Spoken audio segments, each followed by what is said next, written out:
Hey, I'd like to welcome you to another episode of Mission Matters. My name is Adam Torres, and if you'd like to apply to be a guest on the show, just head on over to missionmatters.com and click on Be Our Guest to apply. All right, so today I have Jason Bond on the line. He is managing partner over at Boole Microcap Fund LP. Jason, welcome to the show. Thanks, Adam. Thanks for having me. All right, Jason. So I'm getting excited. I don't know about you. Atlantic City next week, Microcap Conference. Are you excited? Super excited. There's going to be a lot of fascinating presentations, companies, investors, people. It's going to be a great time. Yeah, I've been doing these interviews, and for, I think the last week or so, we've been bringing on different speakers, different sponsors, just individuals in the Microcap Conference network and sphere. And I'm telling you, everybody keeps talking about poker and this and that, and I'm like, oh great, a bunch of finance guys out there that want to start having some fun. Of course, we're going to work, we're going to do a lot of productive things, but I saw the other things on there too, and I'm like, man, this is going to be an interesting meetup. I feel like a melding of minds. Can we say that? For sure. Yeah, the poker will be fun. Oh, well, so today's topic, and for all the investors out there, all the entrepreneurs otherwise, so we brought Jason on the line to really give us some insight into cognitive bias and cognitive biases. So maybe let's just start with maybe just kind of defining that for the audience for us, Jason. Yeah, sure. There are two systems that we use, two mental systems. We have system one and system two. System one is pretty much instinct and intuition, and system two is logic, math, statistics. And I'm getting this from Daniel Kahneman, Thinking Fast and Slow. And the system one, the instinctual system, it makes decisions based on heuristics. These are just like simple shortcuts, rules of thumb. And in the past, when we lived, in the jungle, they worked very well because simple cause and effect could be applied to most things that were happening. But in today's world, where we have areas of randomness, especially including something like investing, these simple rules of thumb cause us to make systematic errors, and these systematic errors are cognitive biases. And so would you say this falls kind of into the realm of behavioral finance? Is that kind of all within that part of study, if you will? Exactly right. Yeah. Yeah. It's interesting because I can think back, and for my long-term listeners, that they know this. I was an advisor and in finance for almost 14 years, and I can remember there used to be a presentation that I would do, and I'm not going to give years or anything like that because I don't need emails from whoever's listening telling me, no, Adam, it wasn't that year. Okay, fine. I'm going to give you the high level.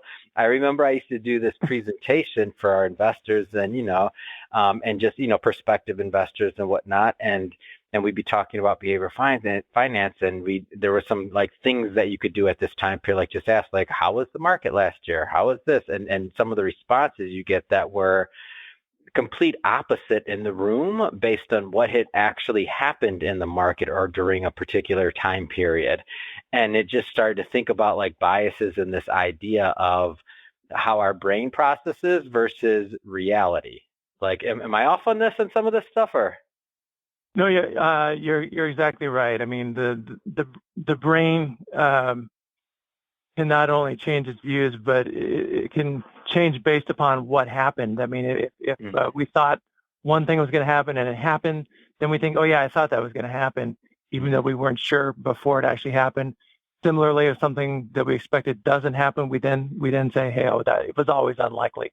But that's hindsight bias. The brain actually changes its own memories based upon what happens. So it's fascinating. What kind of are there different kind of biases? Like, what kind of biases are there out there that you know? Yeah, so there are close to 200 cognitive biases. Wow. It's been a fascinating area of research. Because as you know, Adam, for the longest time in traditional economics, it was thought that the agent was, it was assumed that human beings were fully rational. But how did they get away with that one for so long? Real, Jason, how did they get away with that one for so long? Who's writing this stuff? Go ahead, I can't. I know that's a great question, but von Neumann and Morgenstern, they came up with the rules for rational choice. And it was such an elegant deduction that economists just loved it. And then there's lots of areas where even though there's individual irrationality, the whole system, the system on the whole can be rational. even the stock market. Most stock prices most of the time are actually accurate, even though most investors are not fully rational. So I think those are a couple of reasons why it stayed that way for so long. Mm. So go a little bit further into it. I'm not, obviously this is a 20-minute podcast episode. We're not going through all 200, but like the ones that stick out to you, or one, or however you'd like to kind of approach this. But I wanna connect this to the investors out there, and like how they should be thinking about this. Yeah. So by far the most important cognitive bias for investors is overconfidence. Mm-hmm. And overconfidence is fascinating. I mean, people have fun with this. Hey, that's for young entrepreneurs too, by the way. The number one bias is you're going to be a billionaire in a couple of years. Yeah, go ahead. Yeah. So, as you know, Adam, people are wildly overconfident. I mean, let me just give you a couple of statistics. 19% of Americans think they belong to the richest 1% of U.S. households. 65% of people think their intelligence is above average. When high school seniors were asked about their ability to get along with others, 99% rated themselves as above average. 25% said they're in the top 1%. 87% of Stanford MBA students rated their academic performance as above the median. 86% of Harvard MBA students said they were better looking than their classmates. So the list just goes on and on. No surprise on that one. It's fine. Okay, go ahead. I had to pick on that. What? Say that again. What'd you say? I said no surprise on that one. Had to pick on Harvard a little bit. Yeah, of course they said that. Go ahead. Okay. Yeah. So, as you know, a little bit of overconfidence in most areas of human life is actually a good thing. You don't want to go into an athletic contest unless you've got some belief that you may be able to win. Right. But in some areas, especially where there's randomness or luck, and that certainly is the case in investing, overconfidence will kill you. Investing is a zero-sum game, and so for every investor who beats the market, another one trails the market, but that's before costs. Once you factor in costs, 70% of active investors are trailing the market. So it's really important in investing to have a realistic appraisal of your abilities, especially relative to other investors. And there's nothing at all wrong with buying an index fund. I'm on the same page on this one, and I think that this is something that we don't talk about enough. So a lot of times I feel like, and this was one of my favorite topics when I was an advisor, because I feel like many times, the average investor, and maybe I shouldn't say average, but just many investors, however we want to say it, right? They're strictly looking at their, the investment themselves. And very few times do I find many looking at the track record of the decisions they make behind the investments. Because sometimes sometimes the decisions behind these aren't necessarily always the best. And it has to do with, I'm guessing, some of these other biases that we're not going to go through too many of them today, but just in general, through these biases, because I could see, and I remember in my career looking at this happen and being like, and understanding it. And it's like, man, there's just some gaps here.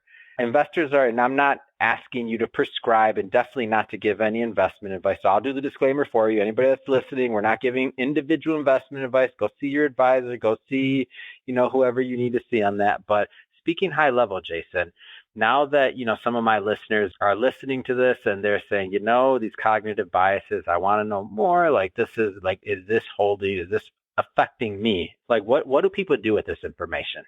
Are you asking how people can learn about cognitive biases? Or? Yeah, what do they do with it? Like, where would you go with that? So if you were listening to this right now and you're just starting to get into this thought process around it, like what about cognitive bias, and you're like, I've heard about this behavior science thing, I've heard of other, like where would you go with that? And I don't mean like where they invest, but like where would you go with that information? How would you, if you were curious to get more info? Right. There's some different sources that are really good. I think the best really high-level source for learning about cognitive bias is going to be Daniel Kahneman's book, Thinking Fast and Slow, which came out in 2011. This is just based on a lifetime of research into human irrationality. And there's just no better book out there when you want to understand the limitations and the strengths of your own cognitive apparatus. In addition to that book, there's a few other really good books. Peter Bernstein, Against the Gods, is a good book. And also Influence, The Psychology of Persuasion by Robert Cialdini is a good one. And then, actually, I forgot to mention, but I should have said right up there with Kahneman's book is Charlie Munger's 25 Causes of Human Misjudgment. Just an outstanding book. I mentioned the 200 cognitive biases, but if you want, the 24, 25 most important, I think Munger is a great place to go for that. That's good info. I feel like there's going to be some people rewinding this one to take notes, which I suggest you do. And that Munger one does sound interesting. I might have to pick up that one myself. I haven't heard of that particular one. And if you want to do get a good insight, we're all going to miss Charlie. Like that was what a pillar in the community, right? Like just what a legacy, I think early in my career, I remember some of the first things I listened to was like, or watched, read, I forget, I'm going way back now. We've not watched, not read or heard. It was read, was the reports that Buffett would put out. And when I first started, when I was just getting into finance, to get a taste for their relationship and what they were doing in the industry. I mean, it's just amazing. Yeah, his legacy is absolutely, both Buffett and Munger have had tremendous, and they've both been so incredibly generous with their wisdom. You know what I mean? Yeah, like they're helping other people perform better, and that ultimately lowers their performance, but they're still willing to help. So amazing. So, a Boole Microcap Fund, are you going to be maybe talking about, give a little bit of insight into what I can expect? Are you speaking at the Microcap? Are you involved? Like how am I going to learn more when I get there? Other than us, meeting up, maybe playing some poker or something. I don't know. I am going to be speaking there, and I'm speaking about cognitive bias. So it should be it should be a fun time. If people want to learn more about my fund, you can go to boolefund.com. That's www.boolefund.com. Fantastic. Well, Jason, really appreciate you coming on the show today and really just giving us a little bit of your taste that you have for knowledge in cognitive bias, because I know there's so much more, and also the resources. So appreciate that. And I'll definitely be attending your talk because I want to learn more at the conference. And that being said, to anybody that's listening to this, if you haven't hit that subscribe button, I don't know, don't have a cognitive bias against hitting that subscribe button, hit it, because we have many more mission-based. I know I just butchered it, right, Jason? You're like, oh, Adam, that doesn't apply. I know it doesn't. Just work with me here. Just hit the subscribe button was the point for whoever's listening, okay? And Jason, seriously, it's been awesome having you on the show, seriously. Adam, thank you very, very much. I appreciate you taking the time.